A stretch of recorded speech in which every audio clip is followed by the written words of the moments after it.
Okay, so how'd you guys feel about that pre-assessment? It's pretty easy. Easy? Okay, good. Thumbs up. All right, very good. So yeah, as you probably figured out from the pre-assessment, this next chapter is all about like marketing research, marketing information, all that stuff. Um, so if I were to ask you guys your opinion on Walmart, would you guys say that like you're extremely excited about Walmart or like extremely the opposite, dissatisfied with Walmart? I think that's the middle. Probably in the middle. Okay. You agree? Okay. Does anybody have like strong opinions, like they love going to Walmart or just completely dislike going to Walmart? Not really. Walmart's cool. Walmart's cool. It's okay. Okay. So what are they known for? Everything? Okay. Their prices? Yeah, like low prices. Very good. Very good. So they're known for their low prices. However, they're trying to now be known as like eco-friendly. So they have like all these initiatives that they're doing to try and be more eco-friendly. Like they're investing $500 million in ways to find sustainable projects to achieve this environmental goal that they have.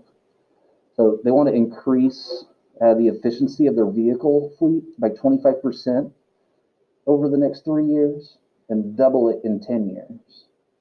They want to eliminate 30% of the energy used in their stores, reduce solid waste from their stores by 25% within 3 years. And they're also promoting energy efficient compact fluorescent light bulbs for consumer use and pushing its 66,000 suppliers to cut excess packaging. So those things might not seem like a big deal, but to like Walmart, since they're like the largest retailer in the world, that's going to save them a lot of money by doing those things. So by doing those things and specifically by eliminating some of the packaging on their private label toys, they'll save $2.4 million a year in shipping costs, 3,800 trees, and 1 million barrels of oil.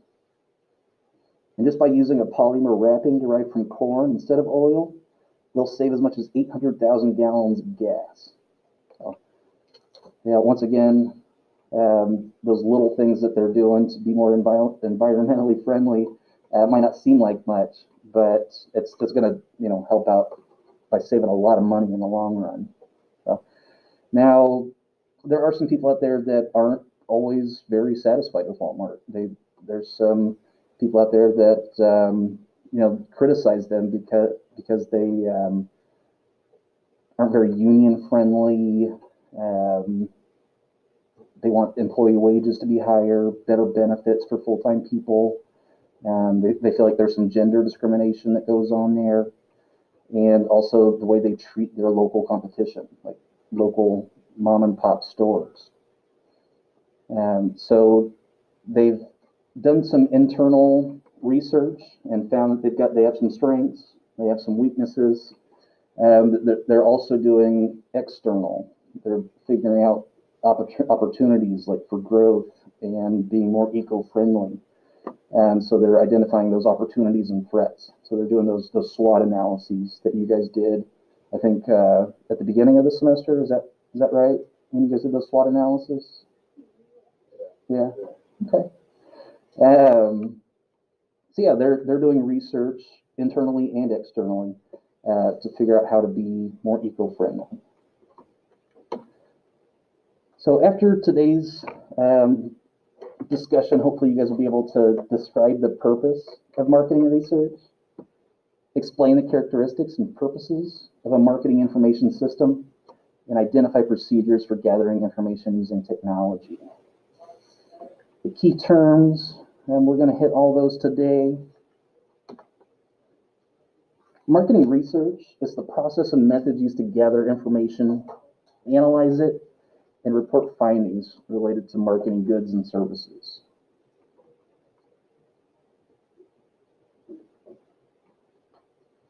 It's used by companies to determine consumer attitudes and preferences, test products and features, determine the market size and growth potential, learn about competitive products, determine buying cycles, and understand how the company is perceived by the public.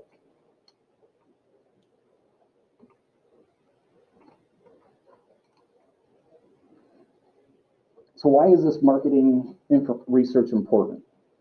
So it helps businesses increase sales and profits, and it answers the questions like what they should produce, what products to produce, at what price should those products be sold, who's going to buy those products, and how will those products be promoted. So it helps solve marketing problems and gauge the potential of new ideas. Who uses marketing research? Pretty much no matter what size your company is, you're going to benefit from some kind of marketing research. So the small companies do them, larger companies do them. Small companies usually have to rely on their employees to do the research, or maybe like the owner's friends might have their friends come in and let them know how the service was. Whereas larger companies, they have like their own in-house research department. And they plan and conduct studies and write questionnaires and surveys, and sometimes they'll even have like they'll have like somebody walking around their store and just like listening to conversations that people are having about certain products and stuff like that.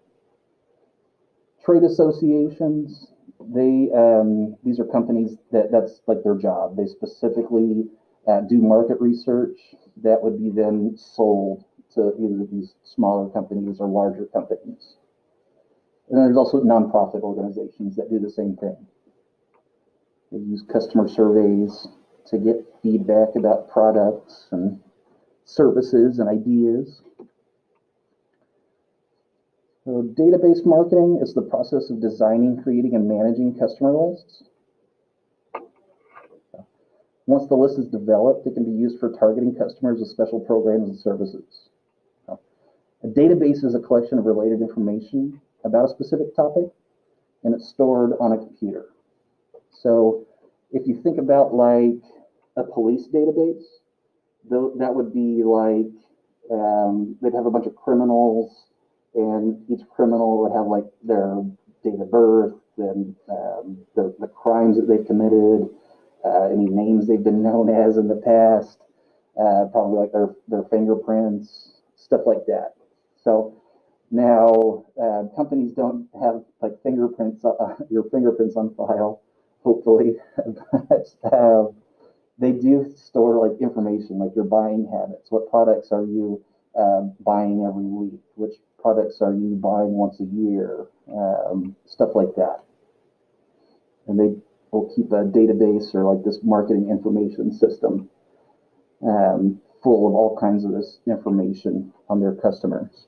So marketing information. Yeah, Miles? You go back to, no. Which one? I was just going to ask you to go back to this one, I thought I missed it. Oh, so this one's it's a continuation. Yeah. Or did you get everything with about the database? Okay, so yeah, this one's a continuation of that slide. So that database is also called a marketing information system, and it's a set of procedures and methods that regularly generates, stores, analyzes, distributes information for use in marketing and other business decisions. So does anybody have one of these little Kroger Plus cards on their keys or wallet? Anybody have their parents uses a Kroger Plus card? A couple of you?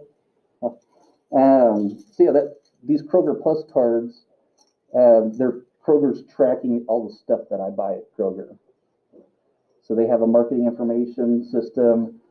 My name and address is hooked up to this card, and they're tracking all the stuff I buy at Kroger. So I get some benefits for it, like they'll knock some money off the price of some of the goods I buy, but I also get fuel points. Like I'll get like 10 or 20 cents off every gallon of gas for just buying my groceries at Kroger. But they're benefiting too, because they're getting that information from me. They're seeing what I buy. They analyze it, and they can mark it to me. They'll send me like little coupons in the mail for stuff that I buy a lot. Sometimes they'll send me one where I can get like a free case of bottled water because I buy bottled water a lot. So yeah, got my little Kroger water right here. And then yeah, sometimes they'll distribute that information out. Like they'll sell that information to other marketers. So what should be included in the marketing information system? Customer profile data, company records, their competitors' records, government data, and marketing research that are produced and sold by research firms. Okay, so that's the end of 28.1. Does anybody have any questions or comments on 28.1, or need me to go back to a slide that I went through too fast or anything? No? Okay. So before we start 28.2, I'd like for you guys to go to one of these websites and take one of the surveys. So go to funsurveys.com, allthetest.com, or quizzopolis.com. I think one of these doesn't work. I think it's Fun Surveys doesn't work. I think Carmel has that one restricted for some reason. I know allthetests.com works. But I want you to take note of the name of the survey that you take, the format of the questions, how many questions they ask you, what the results are, and if you feel like the survey has value. So take like 4 or 5 minutes and do a survey. And then we're going to talk about the results.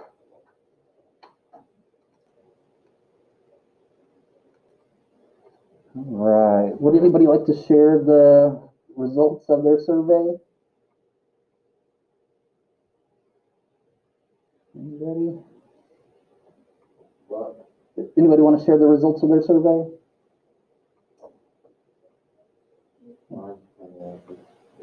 You're just still going. Okay. Grant, have you finished yours? Yeah.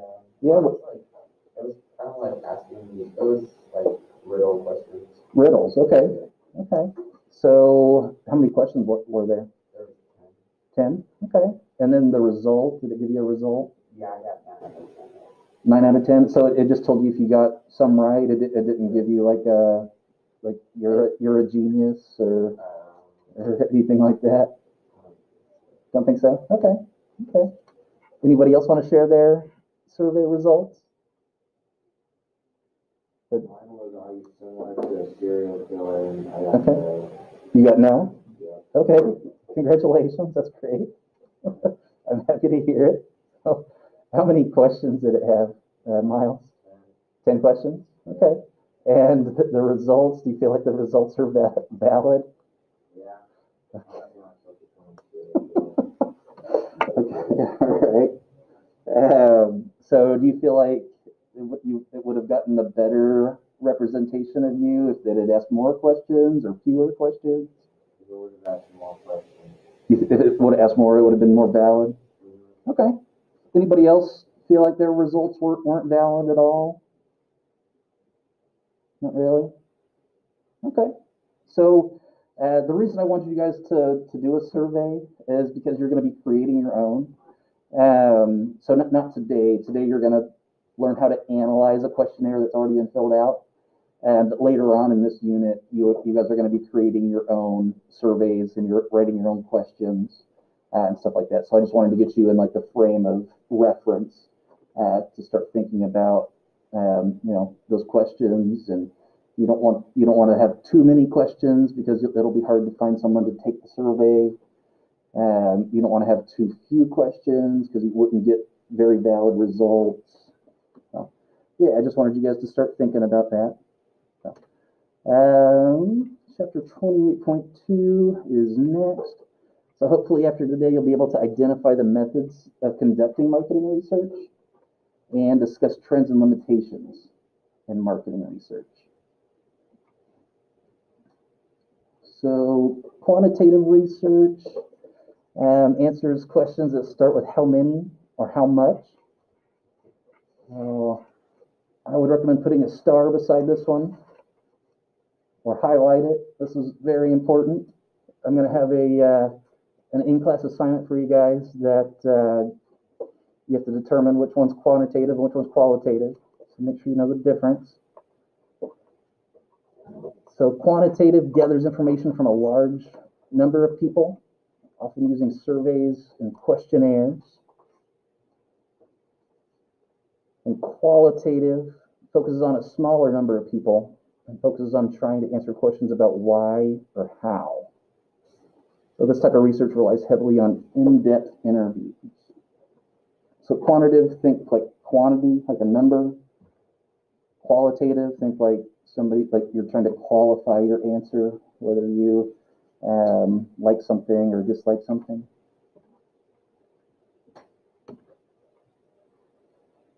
Attitude research, also known as opinion research, is designed to obtain information on how people feel about certain products, services, companies, or ideas.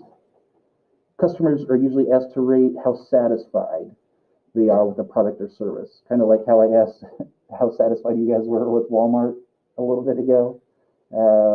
Yeah, so it's usually like on a scale of 1 to 5. And then consumer panels, also called focus groups, are groups of people who are questioned for their information. So, has anybody ever taken part in a focus group? Judas has? Okay, cool. Do you want to share a story about it, or?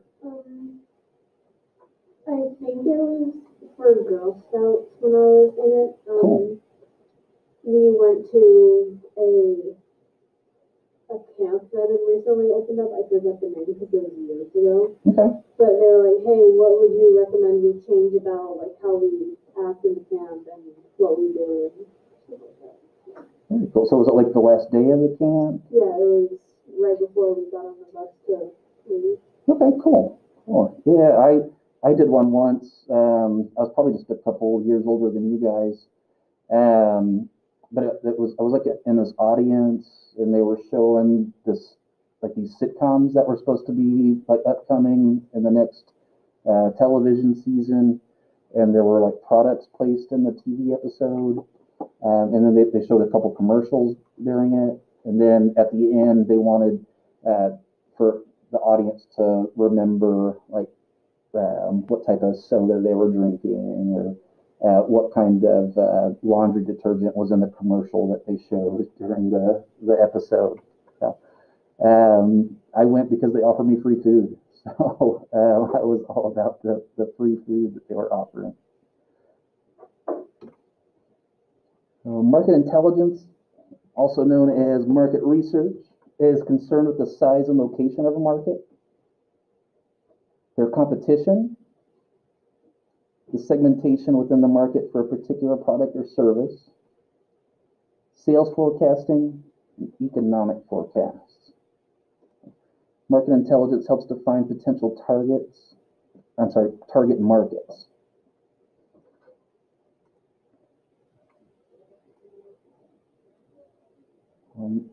Market intelligence is information relevant to a company's markets. It's gathered and analyzed specifically for the purpose of accurate, confident decision-making and determining strategy in areas such as market opportunity and market development.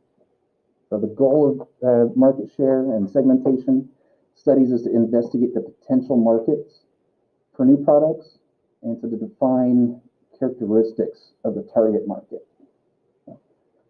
Has anybody ever been to the Castleton Mall and seen the Opinions Limited store? No? So, yeah, there's a store at the Castleton Mall. It's called Opinions Limited. And basically, you can go in there and do this stuff, and they'll pay you money for it. So, you go in there, and they'll have like a new product. I think once I went by there, and they were tasting different Coca-Cola products. Like they had Coca-Cola vanilla and regular Coca-Cola, and then I think it was that orange, the Coca-Cola orange vanilla. So they were having people taste the difference between them, and then they would give you like a saltine cracker to eat in between each tasting, so it would cleanse your palate. And then people were getting like a nice crisp new $5 bill for taking 10 or 15 minutes out of their day and trying some different sips of Coca-Cola.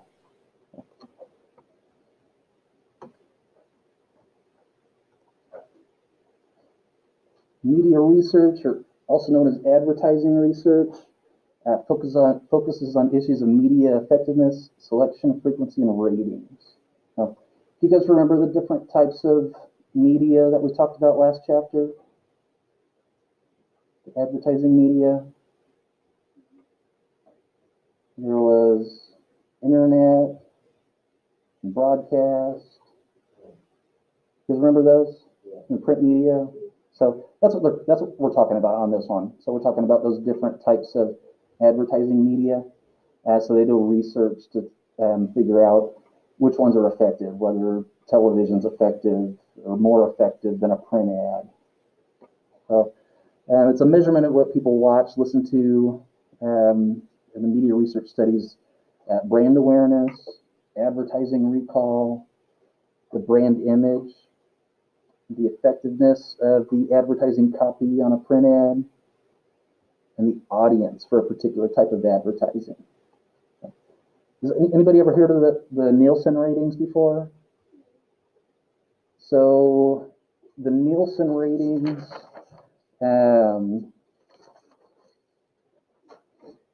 they gather consumer and trade information, which they then sell to advertising companies for a fee. So, they do custom marketing research studies, and they report the findings from their research. Smaller companies can hire them to conduct research in creative and affordable ways, such as engaging students and teachers to design and carry out projects. They can use the internet. They visit their competitors. They also put like little boxes in some people's homes, and it just basically tracks which programs they watch, which channels they're watching, which advertisements they're being bombarded with on those different programs and TV channels that they're watching.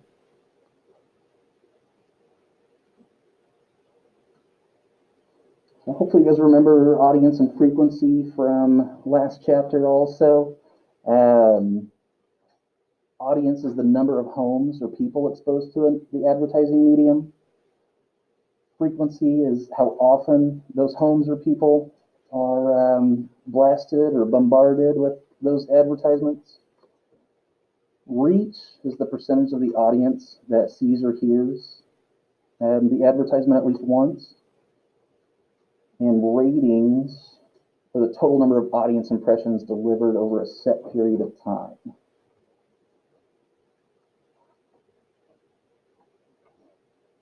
To obtain these measurements, businesses often request information from the media of interest to them. So they'll request the information specifically from print ads.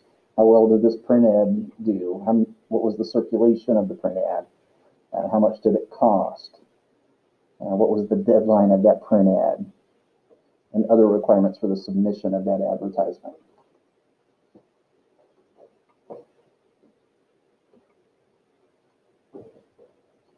To determine the effectiveness of a print ad, readers are asked about the extent to which they noticed the ad and remembered the ad, and if they associated with the advertised brand or product.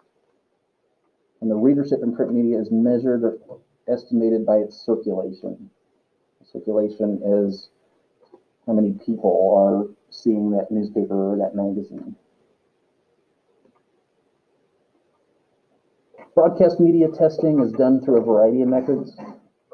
They do personal interviews, theater tests, in-home testing, and focus groups for those.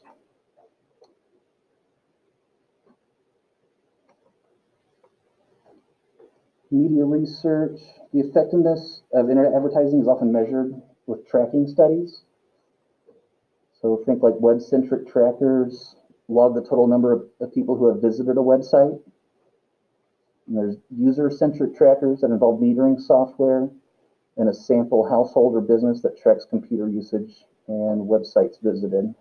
So have you guys ever heard of cookies? You have to accept the cookies. Do you guys know what those are? No? Vlad, did you say you do? Oh, really good. Kinda? Yeah. So you just accept them and don't worry about the consequences? Okay, okay. I usually do too, so it's okay. So cookies, what they're doing is they are tracking your web activity. So you go to a website, they ask you to accept or deny your cookies. Basically what they're doing is they're installing software or cookies on your computer that's going to track the websites you go to, the advertisements that you see, the advertisements that you click on, and what they're trying to do is like target more specific ads to you in the future. Does that kind of make sense? Yeah, do you want to accept cookies now? No, me neither.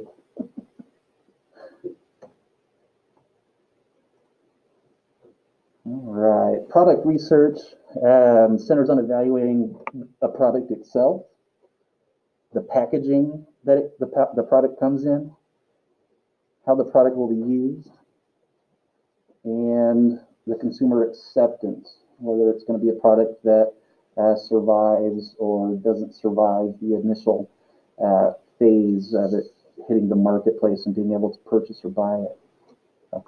Product research is also conducted to collect information about competitive products.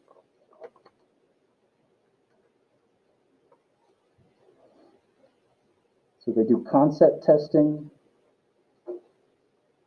product positioning, pricing studies, which are frequently done with focus groups to get initial consumer reactions to a product or service idea.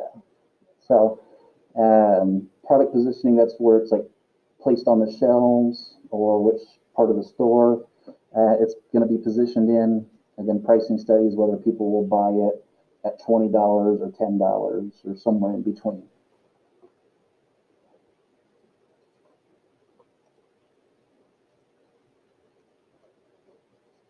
So there's some different trends in marketing research.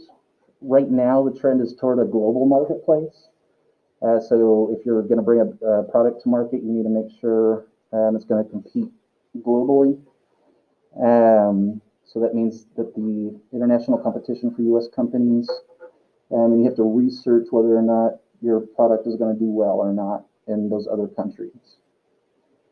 So your research, the research measures the product quality and the customer satisfaction, and it's become the fastest growing form of marketing research. So for this one, an example would be like if Eric were to invent a new toothpaste that's much better at whitening your teeth than the current charcoal teeth whitening toothpaste that are out on the market now.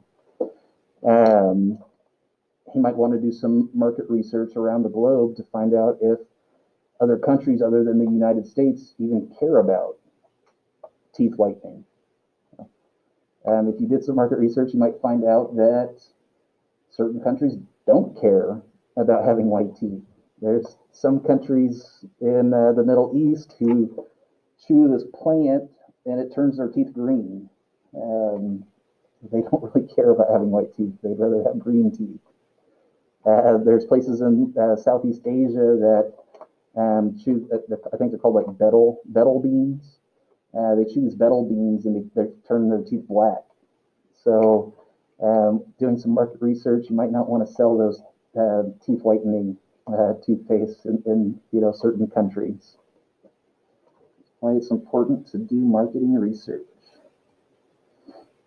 Some other trends is the use of both internal and external analyses. So you guys have done these already. I talked about them earlier in the class, the strengths, weaknesses, opportunities, and threats, or the SWOT analysis that you guys have done. And that can help you determine your target market for your new product. Total quality management programs place a premium on gathering and using database research and improving business operations. So your notes say there are 4 limitations of marketing research. I've got 3 up here. I have the 4th, but I need to find it real quick. So the limitations of marketing research are money, time, accuracy, and number 4, changing markets. So like if the market changes from the time you do your research to the time you're ready to bring your product to the marketplace. That can limit your research. Okay, does anybody have any questions on chapter 28.2 or 28.1? Comments, concerns, slides I went through too fast? No? Analogies I used that weren't very well done? No? Okay, fair enough.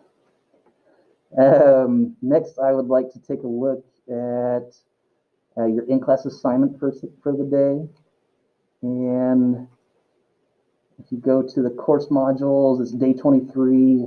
You're going to click on this one, marketing research.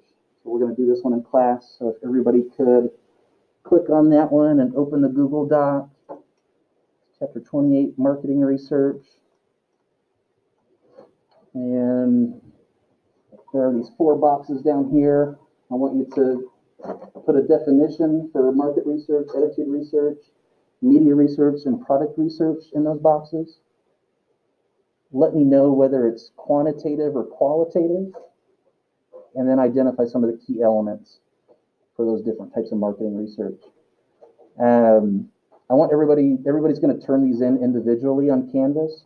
However, you are welcome to turn and talk to your neighbors to see if you can all figure out the answers of these together.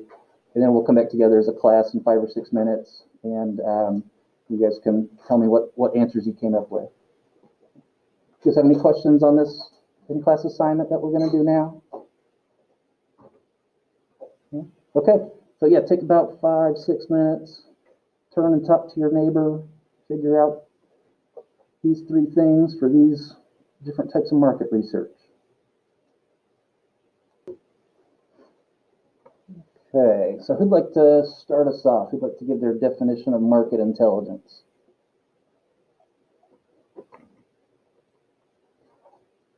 Miles? I said it's just information that's relevant to a company's market. Information relative to a company's market? Okay, very good. So, did you figure out if it was quantitative or qualitative? I said it was Qualitative? qualitative. Okay. So this one is more quantitative. So they're doing research on the market, and it's going to be coming from like specific sales of products and stuff like that. So this one helps define potential target markets and defines characteristics of the target market. So they're trying to figure out who they specifically should market to based on the research. Very good, Miles. Thank you.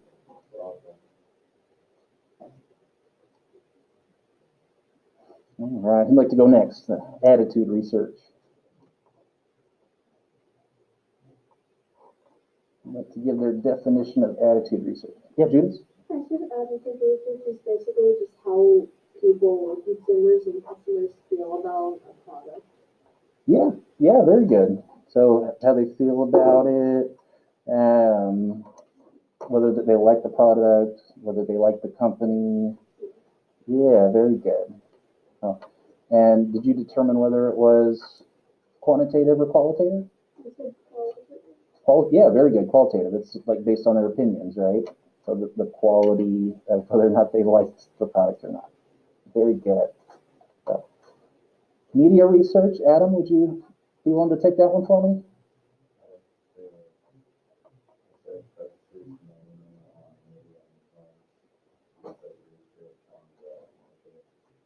Research on the market?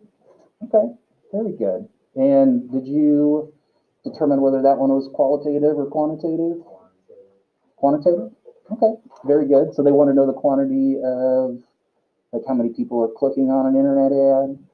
Okay, good. For that one, I said both. I said that one was quantitative and qualitative.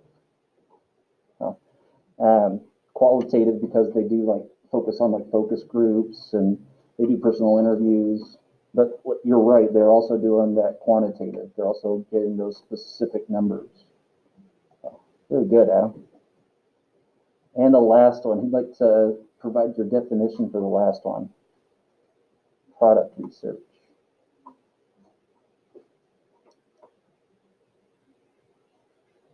I said when a company researches what needs to be improved about the product. Yeah, they're researching the product itself. Yeah, very good. Or the package it comes in. Yeah, great job, Trey. And did you determine whether that one was qualitative or quantitative? Yeah, it's like opinion based, right? They're asking questions whether they like the product or like the packaging.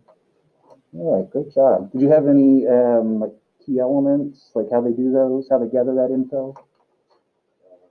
No, anything like that will be maybe like car parts and what people look for in the car. Yeah. So like if somebody buys a car, they're gonna ask them like specifically what they liked about it. They're gonna do like in-depth personal interviews with that person. Yeah, there's a company that does that. It's JD Power and Associates. They do exactly that. Like if someone buys a car, they're gonna call, or JD Power and Associates, they're gonna call them up and ask them which features and which parts of those cars they like. Yeah, really good, Trey. All right, so how do you guys feel about this this chapter? So if you guys could take a moment and fill out the formative assessment that I passed out, the crazy Nicolas Cage faces. Let me know how you're feeling about this chapter. Circle a face and turn that into me before you leave today. Or if you want to leave it on if you want to get it out of your way, if you want to leave it on that table there by Adam, behind Eric, you can do that. All right, so I would like to go over your homework assignment with you real quick. So if you look on the course modules, it's this fourth one down here, the Analyze Questionnaire. So you'll click on that Analyze Questionnaire, and you'll see that it is a questionnaire that's already been filled out. So you're going to take this data from the questionnaire that's already been filled out, and you're going to put it into either an Excel spreadsheet or a Google Sheets spreadsheet, and you're going to sort it alphabetically. So if you take that information and you plug it into an Excel spreadsheet, you're going to want to highlight the responses to question 1.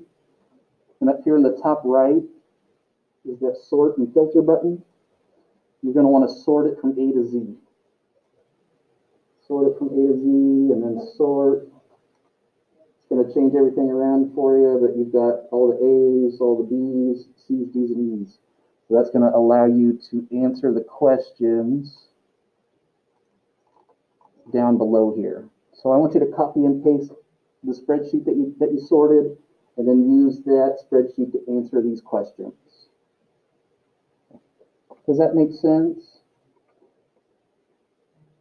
Yeah, thumbs up, thumbs down. Good. All right, thanks, guys. And then your virtual day assignment for tomorrow is a vocab for this chapter. So there are 7 sentences and then 9 words up here. So there's going to be a couple words that you don't use. So be careful when you're doing this one. Figure out the exact word that goes in there. And that is your virtual day assignment. Any questions on that vocabulary assignment at all? No? This chapter has a lot of vocab in it, guys. So bear with me. All right, so anybody, this question's for anybody. Why is marketing research important? Why is marketing research important?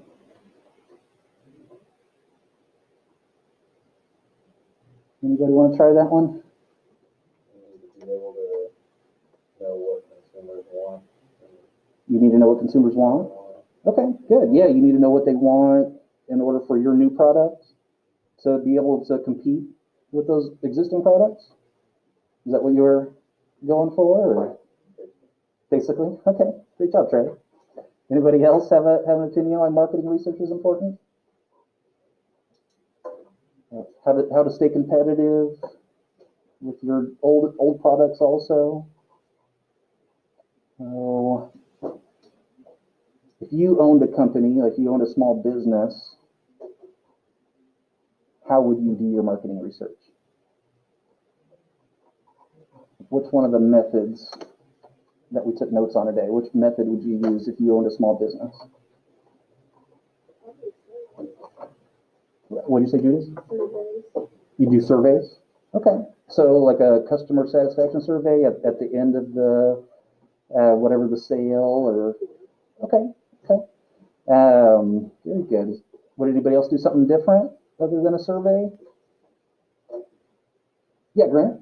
I would like to do product research, especially like I need to improve about myself. Product research. So at the end, after your product's ready to hit the market, you see if people are, And like media research before signing up. okay. So you media research before you bring the product to market. Very good. And then ask them if they like it once it has hit the market.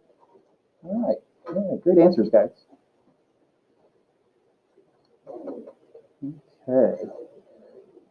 That's all I have for you guys today, unless you have questions for me. Questions, concerns, comments?